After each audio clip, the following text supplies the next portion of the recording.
Hello. അപ്പോൾ ഇന്ന് വൈകുന്നേരം ഞങ്ങൾ പുറത്തൊക്കെ പോവുകയാണേ. ചേച്ചിയുടെ കുഞ്ഞ് വന്നിട്ടുണ്ടായിരുന്നു. അപ്പോൾ അവൻ്റെ കൂട്ടത്തിൽ ഒന്ന് പുറത്തൊക്കെ പോകാമെന്ന് ഓർത്തേ. അപ്പോൾ അവനും ഹാപ്പിയാവും, പിന്നെ ഞാനും ഹാപ്പി ആവുമല്ലോ. അങ്ങനെ ഞങ്ങൾ എല്ലാവരും കൂടെ ഇങ്ങനെ പുറത്തേക്ക് പോവുകയാണേ. അപ്പോൾ ഇവിടെയൊക്കെ പാടമൊക്കെ വരണ്ട് കേട്ടോ. പാടമെന്ന് പറഞ്ഞാൽ ഇവിടെ കൃഷി ചെയ്യുന്ന സ്ഥലമാണ്. പിന്നെ അത് കഴിഞ്ഞ് ഇവിടെ ഒരു ബ്രിഡ്ജ് ഉണ്ട്. ആ ബ്രിഡ്ജ് കാണാൻ എന്ത് രസമാണെന്നറിയാം. അതിൻ്റെ മുകളിൽ പോയി സൂര്യാസ്തമയം കാണാൻ നല്ല രസമാണ്.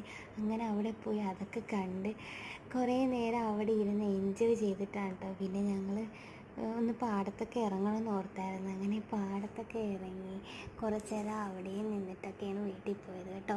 ഇന്ന് നിങ്ങൾക്ക് എന്തൊക്കെ വിശേഷമുണ്ട്? നിങ്ങളുടെ വിശേഷങ്ങൾ ഷെയർ ചെയ്യണേ. അപ്പോൾ ഞങ്ങളിങ്ങനെ ഡ്രൈവ് ചെയ്ത് പോയിക്കൊണ്ടിരുന്നപ്പോൾ പാടത്ത് ചേട്ടന്മാർ കളിക്കുന്ന കണ്ടായിരുന്നേ. അതൊക്കെ നോക്കി നിന്നിട്ടാണ് പിന്നെ പോയതേ. എൽഹാന ലൈഫിലെ ആദ്യത്തെ എക്സ്പീരിയൻസ് ആണ് ഇത്.